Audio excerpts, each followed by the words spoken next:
તો સુરેન્દ્રનગરમાં માનવ કલ્યાણ યોજના અંતર્ગત ફાળવવામાં આવતી કીટના લાભાર્થીઓએ કર્યો છે હોબાળો।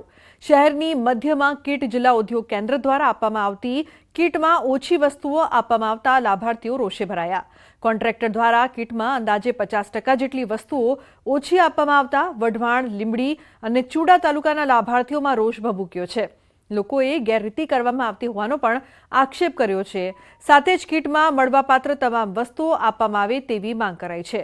પરિસ્થિતિ વધુ ઉગ્ર થતા એ ડિવિઝન પોલીસે ઘટના સ્થળે પહોંચી મામલો થાળે પાડવાનો પ્રયાસ કર્યો છે।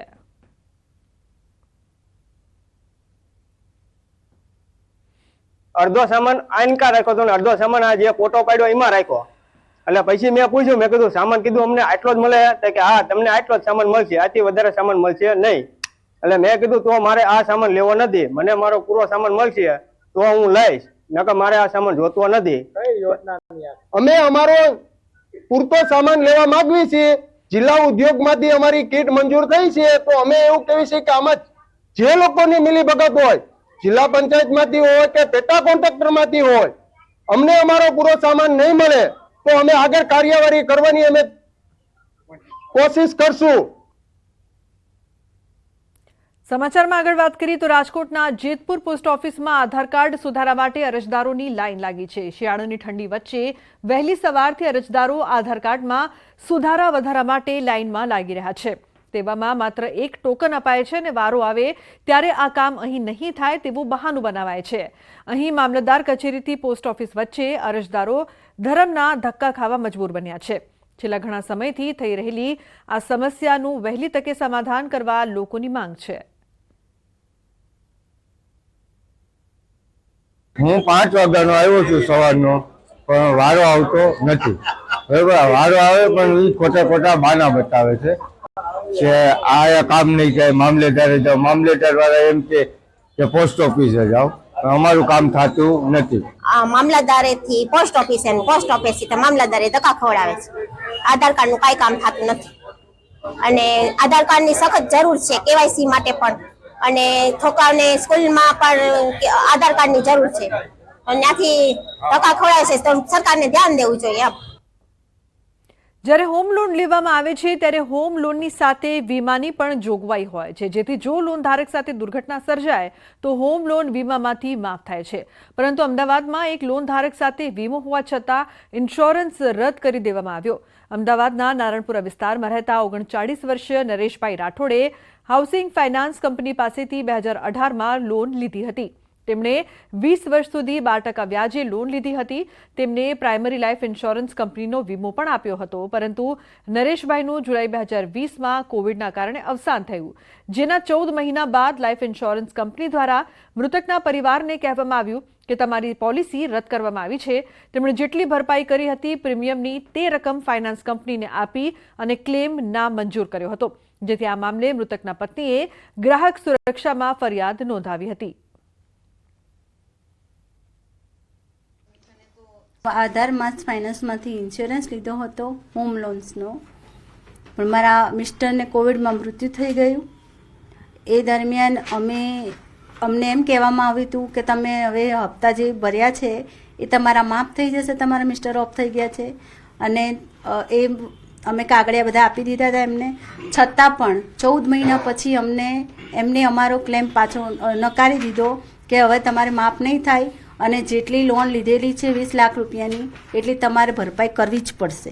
ગ્રાહક સુરક્ષામાં હું આવી, એના પછી એમને મને બહુ સાથ આપ્યો અને જ્યાં એમને જે પણ કરવાનું હતું એમને કર્યો, અને મારો ધારો કે ઇન્સ્યોરન્સ ને બધું એમને કર્યું, અને જે કેસ મેં એમને સોંપ્યો છે એમને પણ મને જીતાયો છે કેસ। અને બેંકવાળા મને બહુ જ હેરાન કરતા હતા, રોજ એ ફોન ઉપર ફોન કરતા હતા, બેન હપ્તો ભરો, બેન હપ્તો ભરો, બેન EMI ભરો, બેન EMI ભરો। જ્યારે પણ હોય ત્યારે મેં કેટલી વખત 3.5 લાખ તો વ્યાજવે લાવીને ભર્યા છે।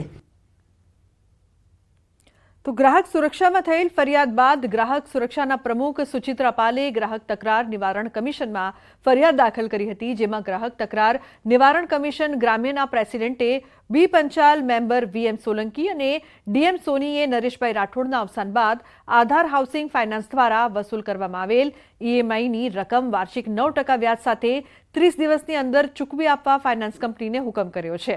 આ ઉપરાંત આધાર હાઉસિંગ ફાઇનાન્સ કંપનીએ ફરિયાદી વિધવા મહિલાને 15,000 માનસિક ત્રાસ અને લીગલ ખર્ચ પેટે ઓર્ડર થયેલ તારીખથી 30 દિવસમાં ચૂકવી આપવા પણ હુકમ કર્યો. આધાર હાઉસિંગ ફાઇનાન્સ તથા પ્રેમેરિકા લાઇફ ઇન્સ્યોરન્સ વિરુદ્ધ ડેફિશિયન્સી ઇન સર્વિસ તથા અનફેડ ટ્રેડ પ્રેક્ટિસ સાબિત માનીને ફરિયાદી વિધવા મહિલા ગ્રાહકની તરફેણમાં જિલ્લા ગ્રાહક તકરાર નિવારણ ગ્રામ્ય કમિશન દ્વારા ચુકાદો આવ્યો છે.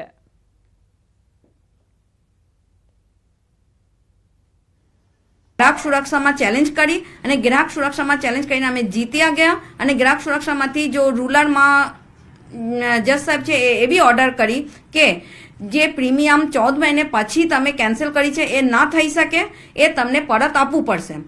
ઇન્સ્યોરન્સ કંપનીને ઓર્ડર કરી કે જેટલા પણ રકમ બાકી છે એ તમે ઇન્સ્યોરન્સ કંપનીથી તમે ગીતાબેનને પરત આપજો. અને આધાર ફાઇનાન્સ હાઉસિંગને આવી ઓર્ડર કરી જે તમે ઈએમઆઈ પેટે જે રકમ વસૂલ કરી છે અત્યાર સુધી એ ઈએમઆઈ તમે એનું ઈએમઆઈ પેટેની રકમ તમે એને 9% વ્યાજ સાથે પરત આપો. અને માનસિક ત્રાસ અને એને જો તકલીફ આપી છે એના માટે એને 15,000 અલગથી ચૂકવવાની ઓર્ડર કરી છે. સમાચારમાં આગળ વાત કરીએ તો અંકલેશ્વરના પાનોલી જીઆઈડીસીમાં આવેલ જેબી કેમિકલ એન્ડ ફાર્માસ્યુટિકલ કંપનીમાં એક કામદાર બેભાન થતા હોસ્પિટલ ખસેડવામાં આવ્યો. હોસ્પિટલના ડોક્ટરે કામદારને મૃત જાહેર કર્યા. ગેસ લીકેજના કારણે કામદારનું મોત નીપજ્યું હોવાનું અનુમાન છે.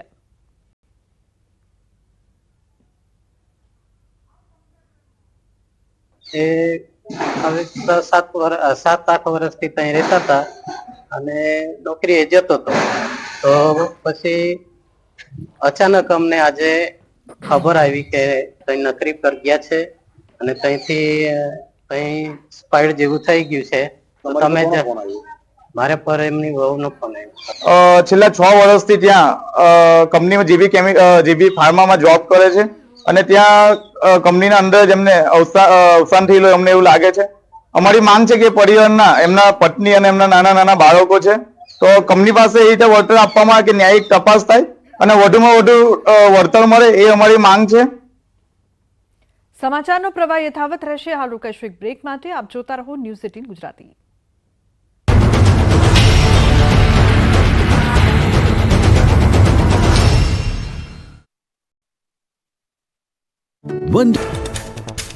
વડોદરા શહેરમાં ટ્રાફિક જવાનને કચડવાનો પ્રયાસ. સીસીટીવીમાં કેદ. સમા સર્કલ પાસે કાર રોકવાનો પ્રયાસ કરતા ચાલકે મારી ટક્કર.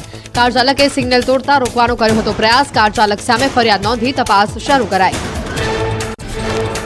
વલસાડના પારડીમાં એટીએમ મશીનની કેબિનમાં ઘૂસ્યો સાપ. બેંક ઓફ ઇન્ડિયાના એટીએમ કેબિનમાં સાપ ઘૂસતા લોકોમાં ફફડાટ. જીવદયા ગ્રુપના સભ્યોએ બિનઝેરી સાપનું કર્યું રેસ્ક્યુ. અમદાવાદના વસ્ત્રાપુરમાં તસ્કરોનું તરખાટ. સત્યમ બંગલોઝમાં વહેલી સવારે તસ્કરો ત્રાટક્યા. રોકડ ભરેલી બેગ ઉઠાવી તસ્કરો ફરાર થયા. સમગ્ર ઘટનાના સીસીટીવી સામે આવ્યા. બીઝર કૌભાંડ મામલે મોટો ખુલાસો. સીઆઈડી ક્રાઇમના વડા રાજકુમાર પાંડ્યનનું નિવેદન. 5 થી 6 ક્રિકેટરોએ સ્કીમમાં કર્યું છે રોકાણ. ક્રિકેટરોએ 2 કરોડથી વધુનું રોકાણ કર્યું છે.